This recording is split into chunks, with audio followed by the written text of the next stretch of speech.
ديال الاشاره، واكيد انه تحيه خاصه للمنابر الاعلاميه كل باسمه وصفاته. اليوم احنا في ضيافه الشيخ جمال الزرغوني والاخ ديالو عابدين، اللي ملي كنقولوا اسم عائله الزرغوني هو اسم فني مرتبط بالعيطه، فاكيد انه اليوم الجرائد المحليه والجهويه ولا الوطنيه، خصوصا الناس اللي متبعين ومهتمين بالشان الفني، من خلال البرنامج اللي حدث ضجه اليوم في المملكه المغربيه. اكيد هو برنامج ناجح لانه حقق ارقام قياسيه. لجنه التحكيم اكيد اللي كنحترموها كلهم باسمه، هو برنامج نجم الشعبي. اليوم السي جمال، ربما العيطه ديال العماله اللي كانت بدايه من اول برايمات ديال برنامج نجم الشعبي، كان فيها تحريف كبير في الكلام، وهذا الشيء اللي دواو عليه ناس باحثين في العيطه واكيد شيوخ في العيطه، ومن بينهم فنانين ايضا اللي داروا خرجات اعلاميه. حنا موضوع ندوتنا اليوم هو فن العيطه وفين وصلت العيطه والجديد ديال العيطه وبرنامج الشعبي اكيد نجم الشعبي.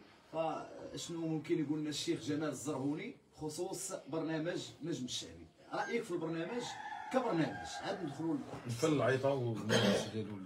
السلام عليكم، معكم الشيخ جمال الزرغوني، شيخ العيطه العبديه. اللي يمكن لي نقول انا في حق النجم الشعبي، كانت فكره ولله الحمد حسنه، وفكره غنيه بالعطاءات، ومرحبنا بالفكره بزاف بزاف ماشي شويه. الاخوان اللي هما ما غنشككوش في شي واحد فيهم في اللجنه، كلهم فنانه تبارك الله في المستوى، وناس اللي هما مضلعين. الامر اللي هو خصو حسب الفكره ديالي انا، كان تيتخص واحد هاد الامور هذه تيخصها مثلا نصنفوا العيطه. العيطه راه وقع فيها خلط، العيطه راه وقع فيها تغليط الجمهور والمستمع وجميع المنابر. عاد كل شيء الغناء كيتحسب عيطه، وهذا غلط كبير. العيوط اللي هما كاينين في عبده راهم معروفين العيوط اللي كاينين في عبده. كانت تقريبا 11 عيطه حتى 12 عيطه، بفضل الله تبارك وتعالى والبحث ديالنا حنا، هذا عبد ربك المذنب. انا اجتهدت واشتغلت في هذا الاطار ديال البحث والتنقيب عن العيوط. جبت واحد العدد ديال العيوط اللي هما كانوا نداطروا، ونفضنا عليهم الغبار وخدمنا عليهم ولو بدون اجر. هذوك العيوط ما تيتغناو ما تيتغنوش في العراس وفي كذا. تعرف العراس كانت العيطه مالها قلال. مع ذلك كرست راسي ملي جيت من العمل ديالي، ارتحت، كرست راسي وخدمت واحد البحث اكاديمي. بهذا المفهوم درت بحث اكاديمي، نقبت على العيطه الاولى هي عزيبو في المويحه، ونقبت على العيطه ديال خويت مفيديه وحكاموا عليا، وبين الجمعه والثلاث كانوا اول تسجيلات عندي انا في التسعينات. سجلت هذوك القطاع، بقاو الناس كيطلبوا بين خصنا يعني البحث وخصنا كذا. تعمقنا في البحث، جنا عيوط اخرين اللي كانوا نداطروا حتى هم مشاو. هاد العيوط هادو منهم سيدي حسن، منهم الوادي اللي ما عنده قواد، منهم الغزيل، منهم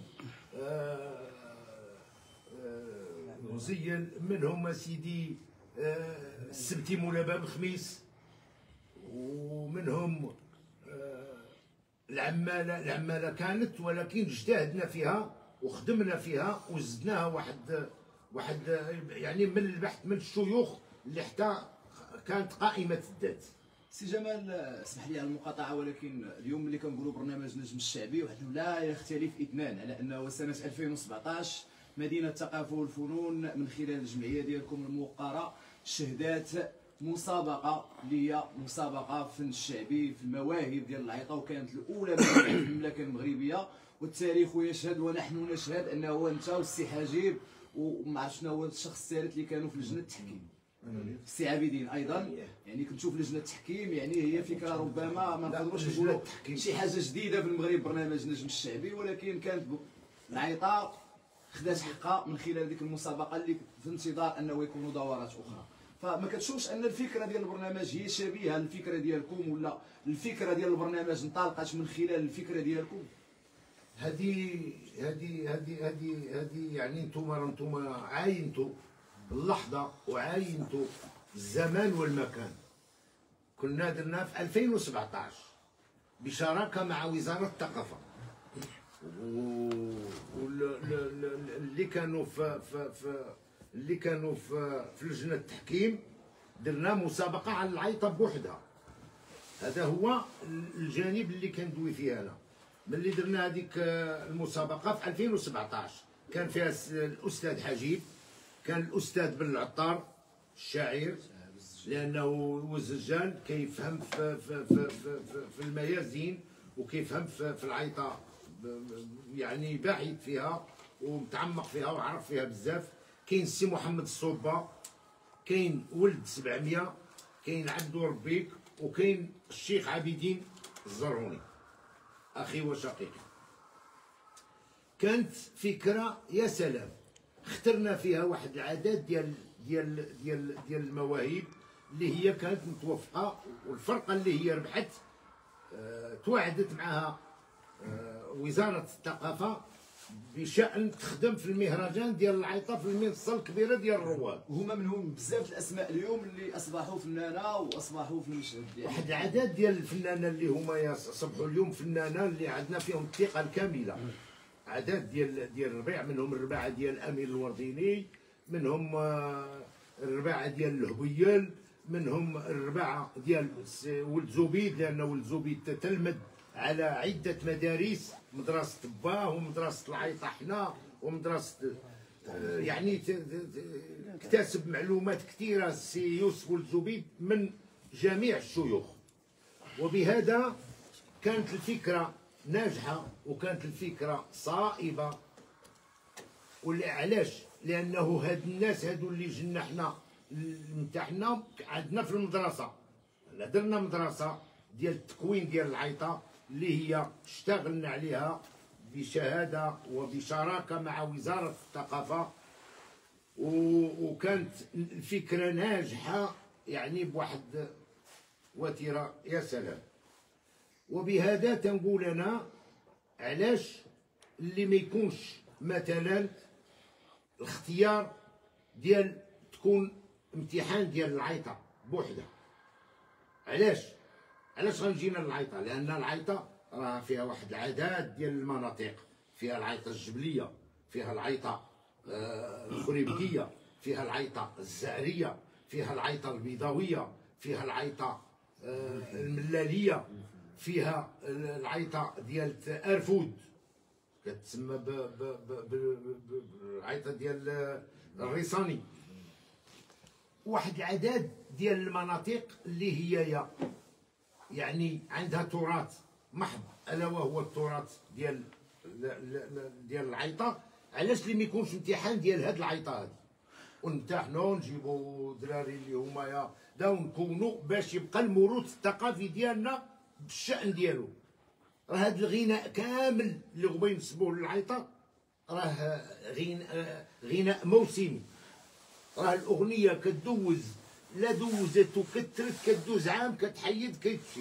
العيطه راه راسخه، العيطه راه هويه من الهويه ديال المغاربه جميعا. سي جمال، العيطه موروث لا مادي، اكيد ان الوزاره الوصيه هي من بين الناس اللي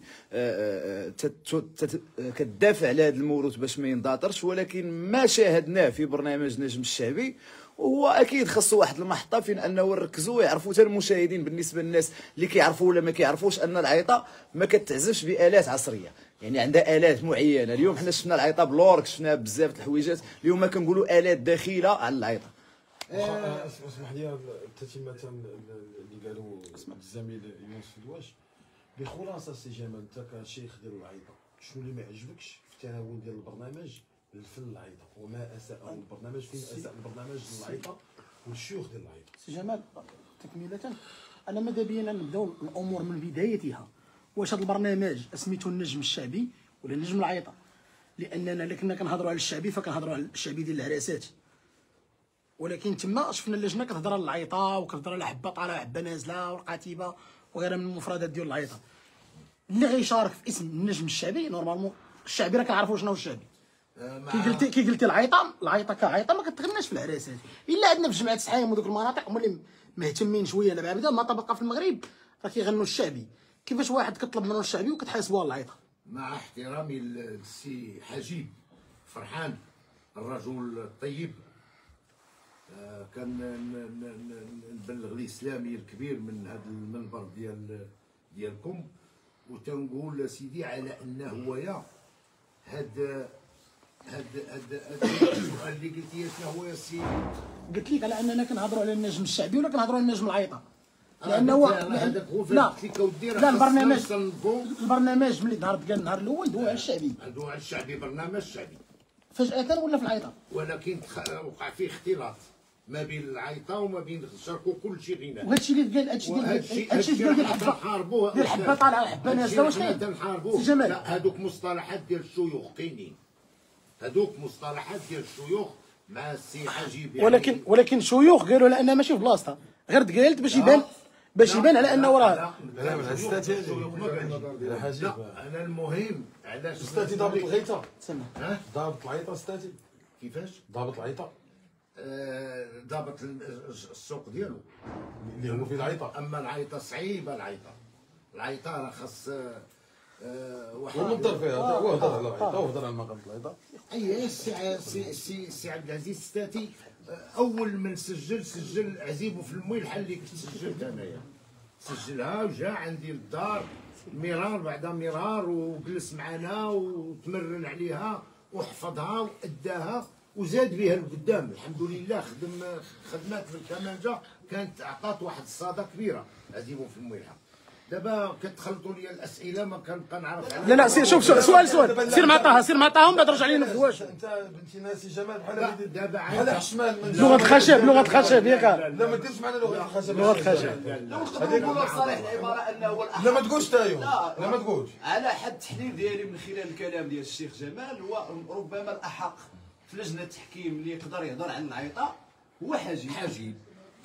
يعني بالنسبه لنجاة عتاب وما غتفهم. لا نجاة عتاب بعيده كل البعد على ستاتي تا هو لا الداوديه يعني تا هي راه سجلات العيطه وكتخدم العيطه وكتخدم جميع الاصناف. ولكن الداوديه هل هي مؤهله في السن ديالها بمسارها الفني؟ يا سلام انها يا سلام. لجنه التحكيم لا يعني فنانه مكموله الكمال لله.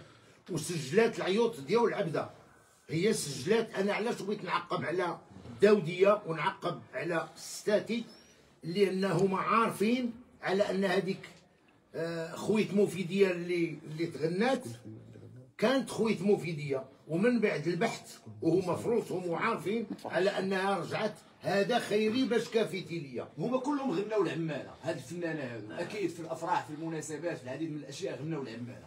العماله هي واحد القطعه اللي اثارت الجدل من بعد غنائها من طرف المشاركه ابن مدينه اسفي اللي كنتمنوا لها التوفيق ايضا في باقي المراحل ديال البرنامج، لانها صوت تبارك الله لا باس به وفنانه في مقتبل العمر مازال ان شاء الله تقول الكلمه ديالها. فالعماله كان فيها العديد من يعني كان فيها لبس. نتوما بصفتكم شيخ من شيوخ العيطه اللي كتعرف العماله مزيان، شنو رايك؟ اخويا العيطه كامله راه اصعب ما كاين هي العيطه. راه علاش قلت لك انا راه تيخصهم يشوفوا المشاتل فين خاص هاد الناس فين مكونين، على من تلمدوا شكون الشيخ اللي عليه. دابا العيطه كدازت عندهم وما تيسموش حتى مولاها اللي بحث فيها. اذا كاين اقصاء هذيك كاين العيطة اقصاء بالنسبه لك سي جمال؟ اقصاء كبير كان لي انا الاول. هذيك الساعه العيطه ديال هاد خويت مفيديه راه اول من بحث فيها واول من سجلها بشهاده الشيوخ تاع المغرب كاملين وبشهاده هادوك الناس اللي هما في لجنه التحكيم. لانه اسمح لي يا طه. دابا اول قاعده في العيطه، انا نرجع لك سؤال. اول قاعده في العيطه كتقول الشيخ بلا شيخ جبحوا خاوي. دونك كنقولوا انه المشاركين بعضهم جبحهم خاويين. لا راهما بحال ما شوف العيطه راه روح. في الوقيته اللي فاش كيأدي العيطه خاصني ما يأديهاش ليا كأنه هو حافظ حافظ او لا تيرد. خصها الروح ديالها، خصها العيطه راها اللهجه ديال البلاد بعدا اولا قبل كل شيء. لهجه البيضاوي راه معروفه، مرصاوي راه معروفه، اللهجه ديال العبديه راه معروفه. وبهذا الناس ديال العيطه خص العيطه كامله ديال المغرب كامل كل منطقه ديال التراث تحتفظ بالتراث. الى سمحوا لي الاخوان نمشيو جمال كاملين. رايك في اللجنه واحد عطينا كل واحد ياك السيونس التيطان ديالنا نمشيو في هذه الفكره. عطينا رايك الداوديه اشنو بان لك فيها كل واحد وبلا انت ما كتعرفهم ولا كذا. انا اليوم اكيد انا كنقول انا وكنتحمل مسؤوليتها بحكم انني كنتمي للمجال الفني من غير المجال الصحفي. انا من بين الناس اللي قلت واعوذ بالله على كلمه نعاود نقولها راه بقات بلا الزرهوني معاهم في اللجنه. خاصنا واحد واحد من اقليم اسفي يعني خاصنا شيخ من عيطه يمشي للبرنامج يكون في البرنامج. حيت شوما بحال غادي نبغيو ننظروا في العيطه خاصنا اهل المجال. هذا ماشي الراي ديالي انا وماشي هذه ديال يونس، هذه ديال يونس. باش غادي نرشح نفسي انا ونقولوا لا دابا سي جمال سينو غيعطى دابا سينو غتخرج على المحور وغتعتبر بحال كتعطاكي حيت ما كنتيش من لا بعيد. دابا عطينا غير الراي ديالك. جمال يتكلم بلسان جميع الشيوخ. توضروش لينا السؤال، عطينا رايك في كل واحد السي جمال الله يحفظك. الراي ديالي يا خويا كل واحد. نبداو بالداوديه. السي عبد العزيز فنان كبير، فنان محنك عنده في المجال ديالو، في الكمانجه ديالو، في الابتكار ديالو. عنده الحق انه ينظر في العيطه. ما يمكنش لي نقول لك كمل عنده الحق ولا ما عندوش. ذوي الاختصاص اللي تعرفوا هذا وهما انتوما نخرجوا من حنا اشمعنى سي جمال؟ لا بغيتي تقولها؟ لا ماشي ما بغيتش نقولها. لا كمل سي جمال كمل. نجاة عتابو فنانه كبيره والله يعاونها وخدمات واجتهدت وعطات، انما هو العيطه بعيده كل البعد عليها. داوديه حاجب يعني احق في هذاك البلاصه ديالته هذيك المكان ديالو. علاش؟ لانه هو فنان ديال العيطه ومازال تيخدم بالميزان الحي. ما عمر شي اله ديال الضوء كانت داخله عنده ما كيخدمش بها، تيخدم بالميزان الحي. الاستاذه لا نجاة عتابو بعيده كل البعد على العيطه. الاخت الداوديه مغنيه وكتقلد جميع الاشكال كتغني الاشكال ديال الغناء. قلدت العيطه، قلدت الراي، قلدت كل شيء الله يسهل عليها. انما هو العيطه باش غادي نضر هي عارفه هذيك خويت مفيديه ورجعات هذا خيري باش كافيتي ليا ودازت قدامها وما عقبتش عليها. واش هذا الشيء دائما معروف على الداوديه في ثقافه الاعتراف اللي ما معروفاش عليها؟ لان هي في برنامج السابق كانت غنات الاغنيه ديال السي عابدين ونسبتها لفنان اخر. واش هادشي ما كيبان لكم عادي زعما في كل مره اسفي كدوز هكا؟ لا هاد المره هذه كانت يعني تغنات واحد الاغنيه ديال الفنان عابدين في النجم الشعبي وعطاتو التحيه. قال التحيه صحات غلط عارفه تحيه للسي عابدين، يعني اعترفت بالاغنيه راه ديال السي عابدين. هذا هو اش غيشد عابدين راه هذاك الاعتراف لعامه الناس. اليوم رمزي في الوقت اللي فاش اشنو كاين بحال مثلا الاستاذ رشيد الشو السي العلالي اطال الله في عمره. السي رشيد الشو كانت ما عرفتش مالو مع الناس ديال اسفين لحد الان. انا ما عرفتش علاش. كتقصد الاعداد ديالو للبرنامج؟ لا، التقديم ديالو انه كنقصد على انه هو داز الاسم ديالي قدامه 2 المرات وما عطاش حتى تحيه. ما يعطينيش انا التحيه، يعطي التحيه على الاسفي، على الناس ديال الاسفي. داز السي وعبي وقال ودي يعني على انه انا كنحترم العيطه وكنحترم وكنعرف المقياس ديالها وكنعرف على انها صعيبه. رفقات يوسف وقال رفقه ذكر الاسماء ديالي انا والسي يوسف زبيد والسي عابدين. وقال ودي التسليم، حنا كنسموه التسليم، سلم ما عندنا سوق. الاخت جليله التلمسي اعتقتها في واحد الموقف ديال واحد الفيلم كان غادي تكون فيه غلطه كبيره، وصححت لها المعلومه وقاديت معاها الامور ديالها. وملي ذكرتني في البرنامج ديال السي رشيد شو ما قالش تا الشكر لمدينه اسفي. ومدينه اسفي ما عرفتش علاش كي صادفها هاد الحيف وهاد ما عرفتش علاش لحد الان. انا ما عرفت شيء. ومن هذا المنبر تنقول السي رشيد شو حنا راه ما عندنا معاك والو، هذيك حقيقه. ومن تما يتعلموا الناس ثقافه الاعتراف، من هذاك المنبر ديالك يتعلموا الناس ثقافه الاعتراف. سي جمال، هذه غتلو حنا نقطه الاعداد اللي قال قبيله يونس. انا ملي كنشوفوا مثلا مرامج بحال ام بي سي مثلا، ملي كيكونوا المواهب فين كيمشيو لهاد الناس اللي واصلين في المهنه. مثلا يتصلوا بالناس تاع اسفي، الو واش عندكم شي وليدات زوينين اللي شاركوا في واحد المسابقه غنائيه. كذلك بالنسبه مع صحاب الحوزي، كذلك بالنسبه لعيطه الشمال. نورمالمون كمل لك اسي جمال باش تفهمني. كان خاصهم يتصلوا ويجيبوا نتوما اللي تعطوهم المواهب اللي غيشاركوا. مادام ما كاينينش احصائيات ولا شي حاجه، واش عارف انت كيفاش تختاروا دوك المواهب، الطريقه باش تختاروا. وفي نفس الصدد علاش شفنا في الاعداد للبرنامج، يعني مع احترامنا للفنان طارق 5 ستار اللي هو اللي كيخدم مع المشاركين، واخا ما يكونش زعما مثلا ما كاينينش نتوما ضمن لجنه التحكيم، مي في الاعداد الاغاني كاينه بريباراسيون اللي كتخدم مع المشاركين. علاش ما شفناش احد الشيوخ مثلا اللي كان كاع بغيتوا تدمجوا العيطه وبغيتوا تدخلوها في البرنامج؟ فاهل المجال واش 5 ستار غيفهم في العيطه اللي كيديرها مع الناس؟ يعني ملي كنشوفوا عيطه كتغنى في 5 دقائق. الناس ديال العيطه راهم معروفين. الناس ديال العيطه راه بقاو على رؤوس الاصابع. الناس ديال العيطه راهم قلال. هذا الرواد راهم قلال ديال العيطه.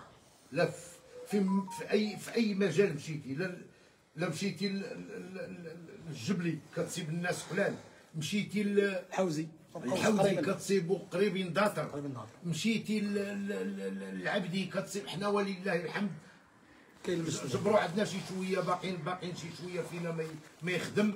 رحنا تحركنا ودرنا مدرسه باسم جمعيه عبده لشيوخ العيطه بمدينه اسفي، وكونا اجيال. واليوم الحمد لله والشكر لله راهم نافعين والديهم ونافعين روسهم، وكونوا عائلات وكونوا خدامين. يعني اللي علينا حنا درناه. اللي شدنا هو عدم الدعم، ما كاينش.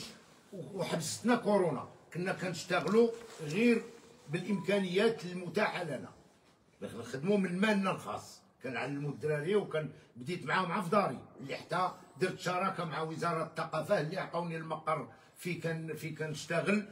وعلى في كاين على هما راه جاو التلفزيون، راه جا التلفزيون، جات القناه الاولى، جاو عدد ديال القنوات اللي هما تناولوا معنا الحصص تناولوا معنا حصص في التدريب، وتسجل داكشي وداز في نشره الاخبار وداز في جميع المنابر. اكيد الكل كيعرف شكون هي عائله الزرهوني وشكون هو السي جمال وشكون هو السي عابدين. وندوزو السي عابدين. السي عابدين الفنان الكبير، الشيخ المرموق لاغاني داخل وخارج ارض الوطن. السي عابدين، انا عارفك قليل الكلام كثير الابداع، كيف ما انتم عائله مبدعه كلكم تبارك الله، كيف ما الاسفيين ككل. سي عابدين، اليوم رايك في العيطه وفين واصله العيطه بصفه عامه؟ وشنو رايك في هذا الجيل الجديد من الرواد، يعني الشباب اللي حاملين المشعل ديال العيطه؟ واش العيطه في ايادي امنه كيف ما رسمتوها نتوما كجمعيه، ولا كناس؟ لانه اليوم فاش نهضروا على جمعيه عبده اللي انت فيها والاخ ديالك كاين كما كاين السي ولد الصوبه، اخوان 700، يعني بزاف الاسماء، اسمحوا لي انا نسيت شي واحد، بزاف الاسماء اللي تكونوا من طرفكم نتوما كشيوخ واليوم تيقولوا الكلمه ديالهم في المجال الفني. بغينا نعرفوا العيطه واش غاديه في التوصيات اللي اكيد كتحث على المملكه المغربيه في الحفاظ على الموروث اللامادي، لان هي موروث اللي هو ثقيل شويه. لا مشاو الشيوخ غيبقى الخلف، خصو يكون في ايادي امنه بدون تحريف بدون العديد من الاشياء. شنو رايك في هذا الموضوع؟ يعني ما لا خوف على العيطه بالنسبه لهذا الجيل اللي طالع دابا. الحمد لله كاين واحد الاطمئنان كبير، والدراري تعلموا الدراري تبارك الله، ولا خوف على العيطه من هذه الناحيه. رايك في برنامج النجم الشعبي؟ رايي برنامج النجم الشعبي عندي واحد الملاحظه بالنسبه هما دابا كيقولوا النجم الشعبي دخلوا ليه العيطه، يعني خصو غير يكون شعبي ولا عيطه، ولكن ملي داروا هما مثلا خلطوه، كاين العيطه وكاين الشعبي، كان على الاقل يديروا لي كوتش اللي كاينين يكون مثلا واحد الكوتش ولا جوج ديال العيطه وكوتش ولا جوج ديال الشعبي. لقيت دابا هاد الكوتش ديال الشعبي ما غيعرفش العيطه وما عمرو سمعها وتا سمعها، ما عمرو تغنى، ما غيعرفش ليها وماشي شغله، واخا يعرفها كاع ما يعرفهاش، واخا يغنيها ما يعرفهاش، خاص العيطه عندها مواليها. فوالا العيطه عندها مواليها، يعني شيوخ ديالها ديال العيطه. بالنسبه للشعبي راه اللي دابا كيغني شعبي راه كاين فوق من واحد 2000 مغني. هو الجميل في الامر من خلال هذه الندوه الصحفيه اليوم انه شفنا الشيوخ ديالنا، يعني ما كاينش يعني ما كاينش حيف ضد اللجنه ولا ضد هاد الناس، وانما هي ملاحظات ممكن ان البرنامج ياخذها بعين الاعتبار في باقي الدورات، لانه كيبقى برنامج ناجح اكيد. كنتمنوا ليه هو مسيره موفقه، ولكن كان من الاكيد والمؤكد انه يكونوا هذه الملاحظات. كلمه اخيره سيونس، غير واحد التعقيب للسي عابدين، غير هي كتبقى العيطه راه موروث لا مادي ما ديال حتى واحد، حيت كلمه انها ديال مواليها ما فهمتهاش انا. لا مواليها يعني اللي كيغنيوها دابا بلاتي انت صحافي دابا مول هادشي، غنسموك مول هادشي انت، حيت صحافي اهل المجال. انا ماشي شغلي، ما نقدرش نقول انا مول هادشي، انت مول الصحافي راك مول هادشي. مثلا انا كندير العيطه مول العيطه، هذا كيدير الشعبي مول الشعب، هذا ماشي المعنى ديالها هي هذه. دونك غادي نجيو السي عابدين بدون تحفظ على ان رايك انه كاينين الناس تما ما نسميوهمش في اللجنه ما كانوش قد المستوى باش انهم ينظروا في العيطه. دابا بالنسبه بدون لغه خشبه سي جاي نتفق معك. بالنسبه للجنه دوينا قلنا غير مثلا على الاقل جوج لي كوتش اللي كانوا مع الشباب يكونوا معاهم واحد جوج شيوخ اللي غادي يوجهوهم في العيطه، وصحاب الشعبي يكونوا معاهم دي كوتش ديال الشعب. دابا هما لا اسمح لي، لا هذه ضروريه. يونس ويونس خليتك اخويا يونس ولا الميزان ديال الشعبي في هذاك البرنامج. ولا يونس خليني نشد هذه مهمه يونس، هذه مهمه دابا. لا والو، هذه خاصني نعرض فيها. شكون برايك من دابا قلنا حاجب العيطه، شكون برايك من الثلاثه الاخرين اللي كان خصو يحيد؟ والله نقدر نحيد لا يونس ماشي نقول البرنامج. لا قلتي جوج، قلتي خاصهم يكونوا جوج. حاجب اتفقتوا عليه، عطيني اسم من الثلاثه اللي كان ممكن نحيدوا. نقدر نحيد حتى واحد استاذ، هذا هو اللي كلهم فنانين هذوك، حتى واحد فيهم كل واحد فيهم عنده تاريخ، وكل واحد فيهم عابدين ما كيخسرش خاطر. كل واحد عنده اسم. سير يونس كمل. غير المجال اللي كيف ما نقطة مهمة كيف ما قالوا الاخوان تيخصوا يعني ذوي الاختصاص. ذوي الاختصاص شنو هما؟ بحال لي كوتش يكونوا اللي درتوا هذا الشيء مختلط، درتوا العيطه ودرتوا الشعبي، ولو هو العيطه راه بوحده. سي جمال باش نتفاداو الاطاله، وتيخص كل انسان عنده العمل ديالو يتذكر الاسم ديالو، لانه حنا شفنا تما الريبرتوار يعطي يقول شكون مول هذا العمل باش الناس ما تبقاش غلطه. وكاينين فنانه كبار، كاين السي بوعلام، كاين عزيز بوعلام راه كاتب وملحن ومغني وعازف له اكثر من 600 قطعه في السوق دابا، ومع ذلك مثقف. سي عزيز بوعلام، كاين سي بورغون مصطفى من الاوائل، كاين سي خالد البوعزاوي، كاين سي محمد صوبه، كاين يعني واحد العادات. من غير نهضروا العيطه الجبليه، حتى الجبلي راه جزء من الموروث، راه الهيت جزء من الموروث راه عاوزين جزء من الموروث كلهم خاصهم يكونوا. كانت كل جهه في منطقه ممثل ما ديالنا كان يكون داكشي يكون في الباك جراوند. الخلط ما خصوش يكون. سي جمال العيطه بوحدها الشعبي بوحدو. سي جمال اشرح لينا هذه المساله هذه انه راه العيطه هي مركبه وكتلعب بواحد الميزان شويه في شكل فمعقد جدا. العيطه راه عندها ما يزيد. يعني اليوم شفنا العيطه فوق الشعبي، يعني راه هذا تراث بحال يعني ملي كتولي قناه رسميه هي اللي كدير هذا الشيء، اذا هذا راه في اتلاف لواحد الموضوع اللي خص الميزان يكون حي، تغليظ الميزان الحي ما يكونش بلي نوض بالقواعد ديالو القواعد ديالو. والناس ديال العيطه قلت لك راهم بوحدهم، الشعبي راه بوحدو، راه وقع خلط. وهذا الخلط هذا كاين بعض الناس وفي بعض الشباب اللي غياخذوا يعني هذا الشعبي كانه عيطه. العيطه راه عندها على سبيل المثال اسمح لي، على سبيل المثال برنامج ستوديو دوزيام فاش كان سابقا كان البرنامج كيدار وكانوا فيه اللي ربح صنفين، سواء الاغنيه الغربيه ولا الاغنيه المغاربيه ولا الاغنيه العربيه. فزعما علاش لجنه التحكيم ما فكراتش انه في نجم الشعبي دير واحد الصنفين، نجم العيطه ونجم الشعبي، يعني تمشي هكا. هي الفكره مثلا. دابا الفكره هي صائبه. المغرب محتاج لهذه البرامج، المغرب محتاج لهذا، ولكن ما نغلطوش الناس. راه الشعبي بوحدو والعيطه بوحدها. العيطه راه ميساج.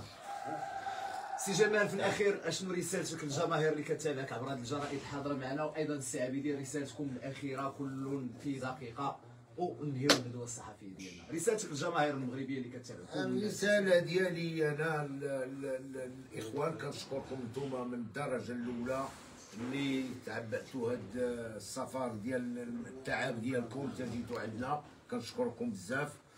وتنشكر الجمهور المتتبع. حنا نورنا الراي بشي حاجه اللي هي عندنا حنا، وحنا رحنا مسالمين وتعرفنا المغرب كله على اننا حنا راه ناس مسالمين. وما ننساش واحد ما المسألة اللي كنقلبوش نقولها على حصريا شي. الوقيله لا غيعرفوها الناس ديال اسفي. نعم. انهم اليوم اخوان الزرهوني وبعض الفنانه شباب مدينه اسفي مشاركين في ملحمه وطنيه اللي فيها جوله تبارك الله كبيره داخل وخارج ارض الوطن، اللي كتشرف على الاخراج ديالها الاخت الجندي اللي معروفه الاسم ديالها كبير جدا. ربما عندكم محطه قادمه اللي هي مدينه العيون. كيف ما نبغي نعرف الجديد ديال السي عابدين اللي هو قريبا البوم غنائي بالستيل اللي عهدنا به عابدين بكلمات جديده. دوينا شويه على الملحمه ودوينا انت ايضا على الامر. الملحمه هي خدمه كبيره تبارك الله، واجتهدت فيها الاخت هاجر الجندي، وهي هي المخرجه ديال الامور كامله. والحمد لله والشكر لله جلسنا معاهم تما 8 ايام 7 ايام اللي جلسنا معاهم في الرباط، ودرنا التمارين على هذه الملحمه بما تسمى ملحمه العهد. وقدمنا العرض ديالنا في مسرح محمد الخامس، ومرنا في مسرح محمد الخامس، وكان داك الشيء في المستوى ان شاء الله باذن الله. وعدنا معها جولات داخل وخارج داخل ارض الوطن وخارج ارض الوطن. عمل كبير جدا تبارك الله، عمل كبير. والشكر ديالي للمتتبعين ديال جمال الزروري كاملين. السي عابدين كلمه اخيره وتحدث لنا عن الجديد ديالك، لانه الجماهير المغربيه تترقب الجديد ديال عابدين بفارغ الصبر. انا شخصيا راني مطالع على شي شويه من الجديد ديالك نظرا للصداقه والقرب اللي بيناتنا، ولكن راني نقدر نقول لهاد الناس هادو قبل ما تقول لهم انت ان الالبوم غيكون ناجح وفي المستوى ان شاء الله. ان شاء الله. السلام عليكم. اولا بعدا كنشكركم بزاف هاد المنابر كامله تبارك الله اللي حجيتوا عندنا وجيتوا باش نقدموا هاد الندوه هادي. كنشكركم بزاف وكنشكروا الجمهور داخل ارض الوطن وخارج ارض الوطن. وان شاء الله غادي يكون واحد العمل واحد الالبوم اللي غادي يكون قريب ان شاء الله. يلا غادي نطلع ان شاء الله الدار البيضاء باش نقوم بالتسجيل ديالو وفيما قريب ان شاء الله غادي يكون هذا العمل غادي يكون موجود ان شاء الله. تبارك الله عليك، شكرا لكم، تحيه بلاتي نديروا واحد الصوره. اكيد درنا شي صوره انا كنت سكتوا صافي